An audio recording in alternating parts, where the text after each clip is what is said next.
Hello, friends. My name is Jamie, and welcome to another episode of the Mission to Martius podcast. Mission to Martius is my fantasy adventure audio drama about humans and fairies that I'm currently in the process of developing. The full story synopsis will be down below in the description. Last episode was about the Harmonian Hospital and all the notable people, or rather fairies, who have worked there. All episodes of the Mission to Martius podcast will also be down below in the description. Today's episode is going to be about the Griffin family, one of the two main families in Mission to Martius.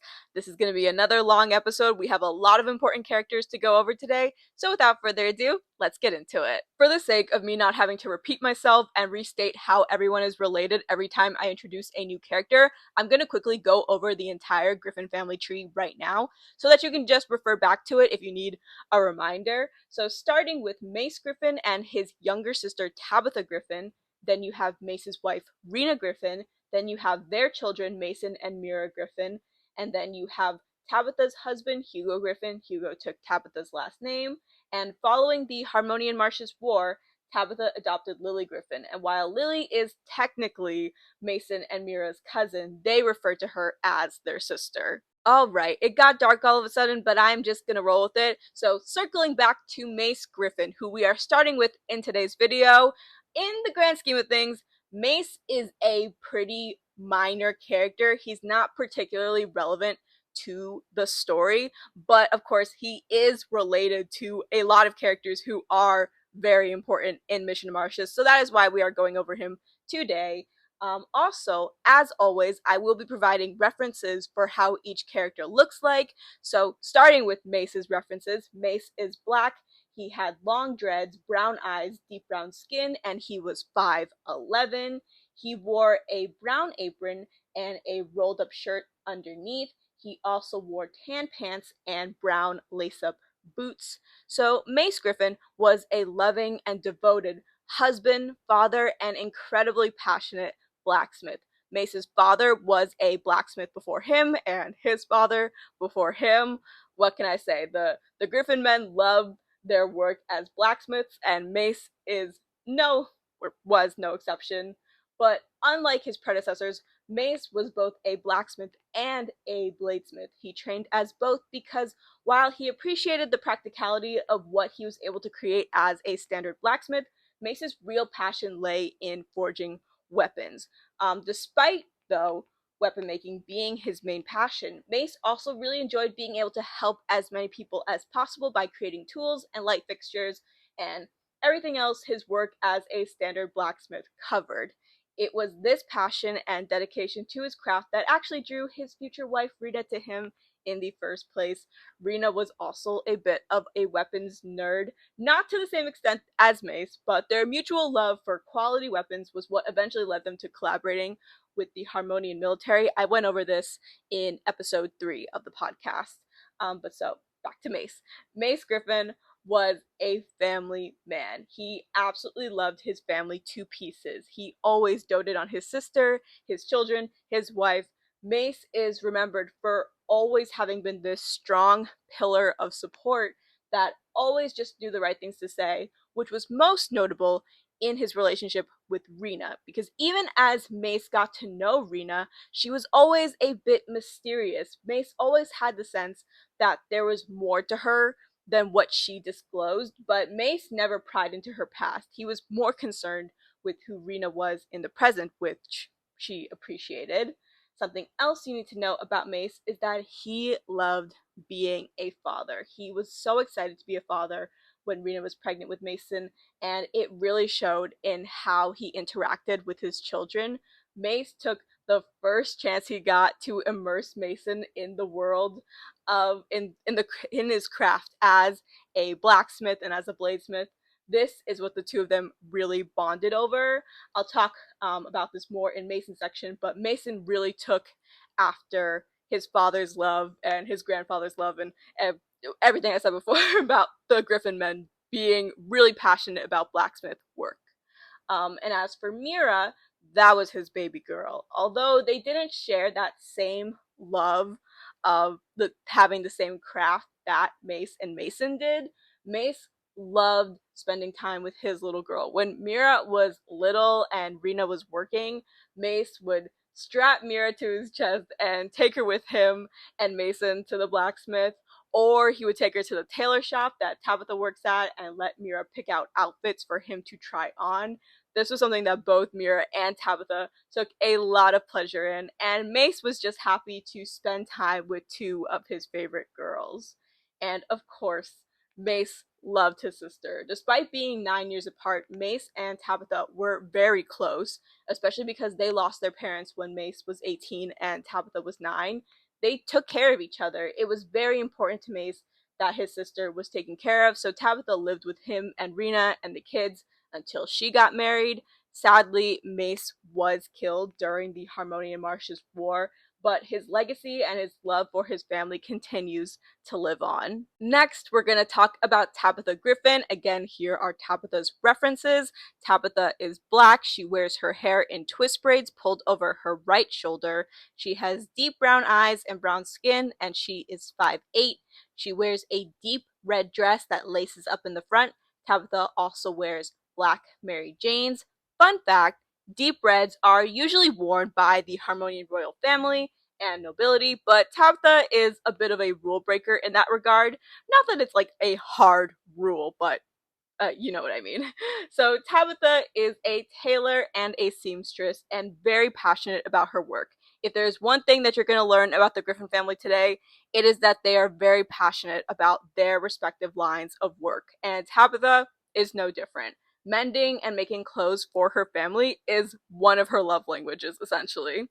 Now, Tabitha has always enjoyed being Mira and Mason's cool, stylish aunt. She and her husband Hugo actually chose to not have kids, and so Tabitha never expected that she would ever become Mira and Mason's legal guardian, much less the head of the Griffin family. But after the loss of her big brother and her sister-in-law, as well as her husband, Tabitha knew that she was going to have to step up and take charge, which was never really her style, but she surprised herself in how she was able to act as the head of the family, which ended up including Lily after she adopted her.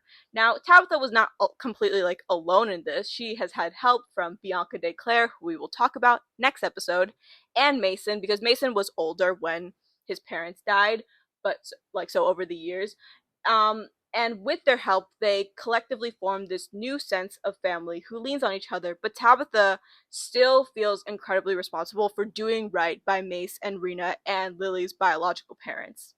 Now, something that Tabitha hopes to instill in the younger Griffins are feelings of passion and dedication in whatever endeavors they end up pursuing, wherever life takes them. Tabitha is a supporting character in Mission of Martius, and I'm really excited for you guys to see her individual bonds with each person in her family because they are all so special to me. Next, we're going to talk about Rina Griffin. If you want to hear Rina's full introduction, I would recommend checking out episode 3 of the podcast. And also, even though I already shared her references in that episode, I'm going to share them again just in case you may have missed it. So, Rina is black. She wore her hair in cornrows. She had dark brown eyes and brown skin, and she was 5'10", and she also generally wore her Harmonian military uniform, the armor, and the red cape. So Rina was a lieutenant general and Commander de Clare's third in command when she served in the Harmonian military. Rina was thoughtful and attentive in all areas of her life, as a soldier, as a wife, as a mother, but ironically, it was no secret that Rina was very secretive and guarded about her past. She always kept her cards close to her chest. This didn't prevent her from forming close, meaningful relationships, but most people who knew her always got the sense that she was always on edge about something. Rina took a lot of secrets with her to the grave when she was killed during the Harmonian-Martius War, but these secrets may or may not come to the surface during the events of the story. Guess you're just gonna have to find out. Next, we have Hugo Griffin. This section will be rather brief because Hugo is an incredibly minor character, but because he was Tabitha's husband, I figured that he at least deserved a little shout out. So here are his references. Hugo is black. He wore his dreads in a bun. He had brown eyes and brown skin, and he was 6 feet. He generally wore a black tunic with a brown belt, black pants, and brown boots. So Hugo was a passionate shoemaker who won over Tabitha's affections after 4 years of courting. He even managed to charm Mace, which was very important to Tabitha since she and her brother were so close. Hugo was a sweet man and loved Tabitha dearly, and although he and Tabitha agreed not to have kids, he loved to spoil his nephew and his niece. Tragically, Hugo was killed during the initial Martius invasion during the Harmonian-Martius War, and again, he's not particularly relevant to the story, but he was a sweet guy, and I like Hugo, so that's why I felt like I really needed to include him in today's episode. Okay, next we're gonna talk about Mason Griffin. Here are Mason's references. Mason is black, he wears his hair in a low and short ponytail, he has brown eyes and deep brown skin, and he is 5'10". He also has a beard. I forgot to mention, but Mace and Hugo also have beards. I mean, you could see it in their references, but I forgot to make a note of it in my script, so apologies about that. But so Mason wears a white long sleeve shirt, which he rolls up the sleeves to like his elbows, a brown apron, black pants, and brown lace-up boots. So Mason is one of the 6 main characters of Mission to Martius. He is a 26-year-old blacksmith and bladesmith, like his father and his mother to an extent. Mason is a complete nerd about his craft. He was immediately hooked since the first time Mace brought him with him to work.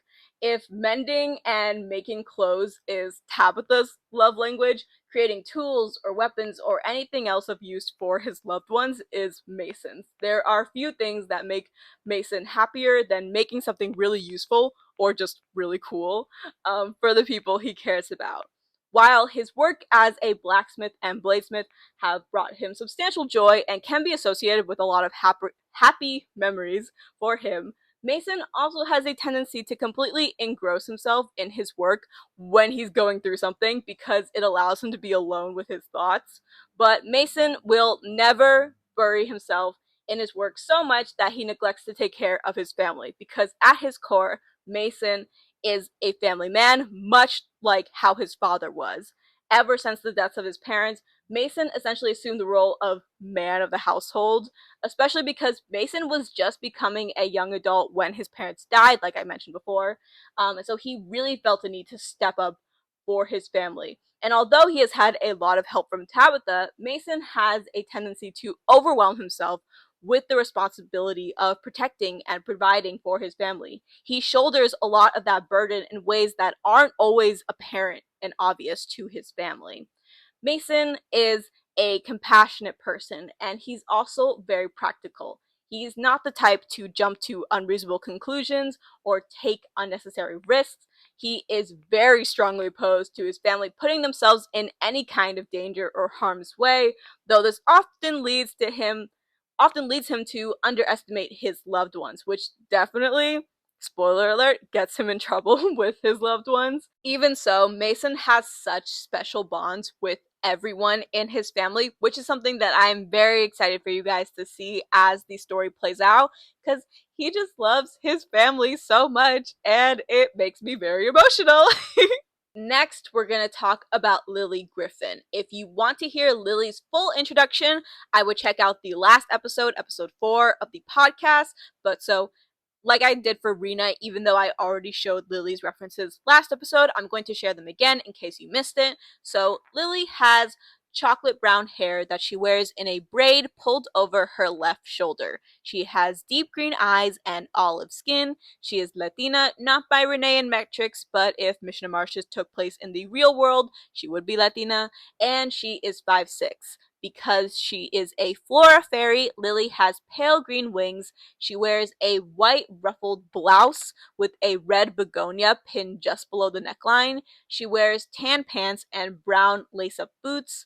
Lily is also disabled. Her right leg is amputated below the knee.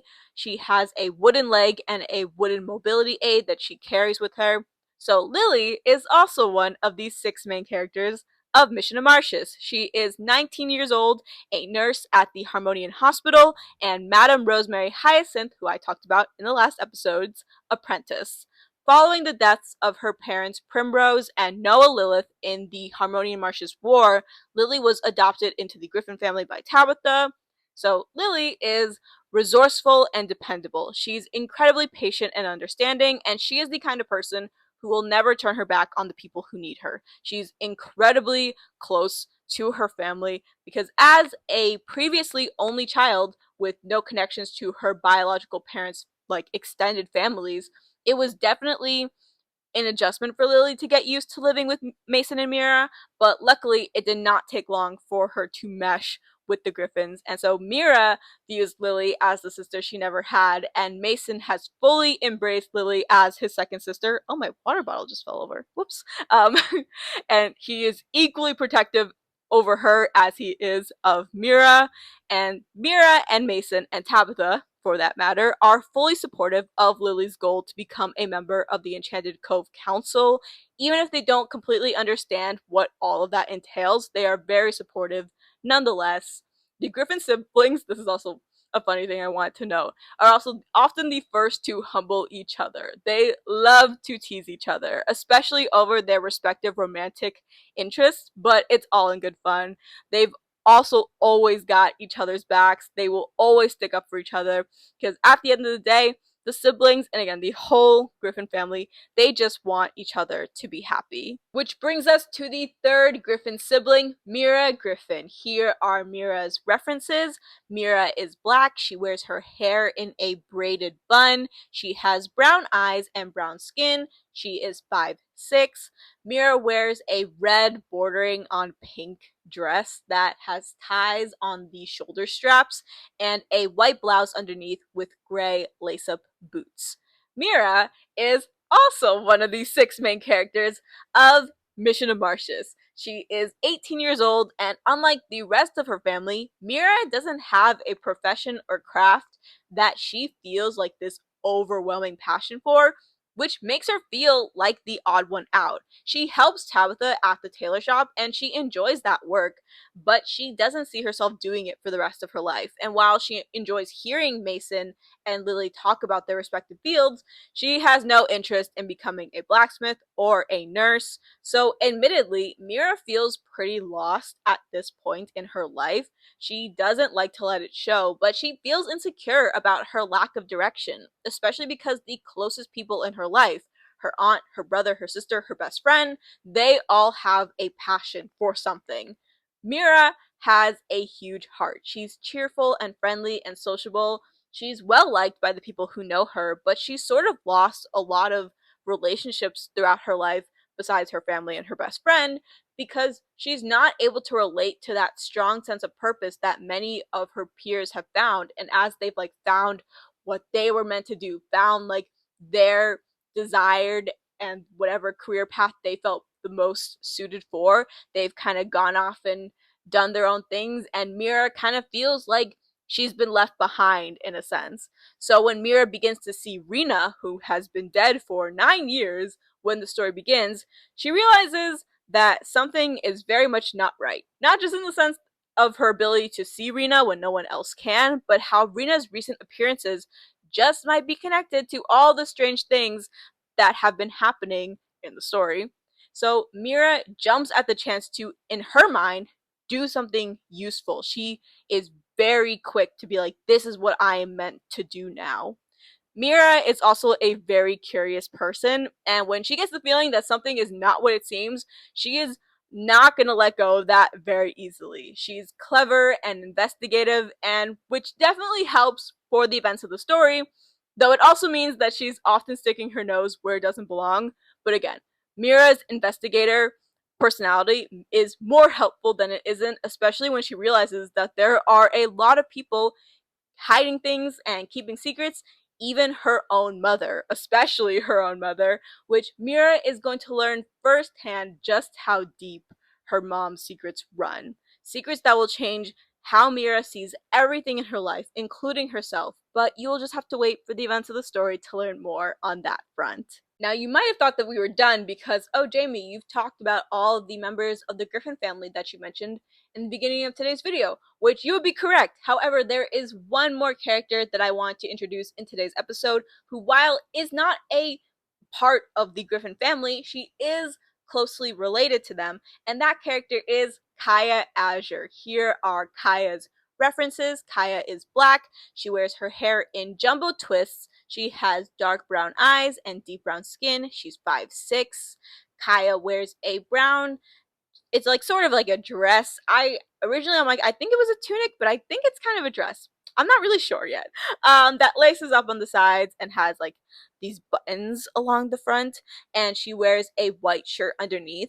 I know that the reference picture has it with like this like lacy part on the sleeves, but just ignore that. I imagine for Kaya that the sleeves are elbow length without that lacy part. Kaya also wears black pants and brown lace-up boots. So who is Kaya Azure? Kaya is a 17-year-old soldier in training and Mira's best friend. She is also Gwen Azure's niece, if you will recall from episode 3. So Kaya comes from a military family. Her mother Jean was a soldier and her aunt is currently a soldier, again, as I discussed in episode 3. Kaya always knew that she wanted to follow in her mom's footsteps ever since her mom first started to train her in archery as a child. During her time in the military, Kaya's mother, Jean, was known for being an incredibly skilled archer. So Jean originally just wanted to teach Kaya the basics of archery, but Kaya was immediately hooked after the first lesson, and up until Jean's untimely death in the Harmonian-Martius War, the mother-daughter duo consistently trained together. So following Jean's death in the Harmonian-Martius War, Kaya coped with the loss of her mother by continuing her archery training with Gwen and eventually entering the military academy when she came of age. Kaya was immediately recognized for her archery skills the same way that her mother was, and Kaya is considered to be one of the most skilled trainees in the military academy at the moment. A lot of people in the Harmonian military expect Kaya to one day surpass her mother, which, is maybe putting a little bit of pressure on Kaya, not that she would ever let it show. After all, Kaya is a pretty confident and laid-back individual. She knows that she's got a lot of skill and potential, but she's never been self-important about it. She is well aware that she's still got a lot to learn and that she's still got plenty of room to grow and evolve. And that's the sort of mindset that Kaya applies to everything in her life. She is very open-minded. She will always be listening attentively when anyone goes, "Hear me out," especially when it comes to her best friend, Mira. Kaya is fiercely loyal to Mira. She trusts her implicitly and will always be the first person to have her back when it comes to literally anything. Not that she isn't afraid to call out Mira when she thinks she's maybe gone off the rails a little bit, but overall, like, Kaya is a ride or die best friend, which will definitely come in handy as Mira uncovers secrets about her mom, which oh my gosh, super excited for you guys to see this when the events of the story play out. Alright, that is all I have for today's episode of the Mission to Martius podcast. Thank you guys so much for tuning in. Another long one, but I hope you guys enjoyed it. The next episode is coming out on September 25th, and that is when I will provide a proper introduction of the Clare family, the other main family in Mission to Martius. If you have any questions about Mission to Martius, feel free to leave them down below in the comments. I will do my best to answer them. Once again, thank you guys so much for listening to this episode of the Mission to Martius podcast, and I hope to see you guys in the next episode. Bye, guys.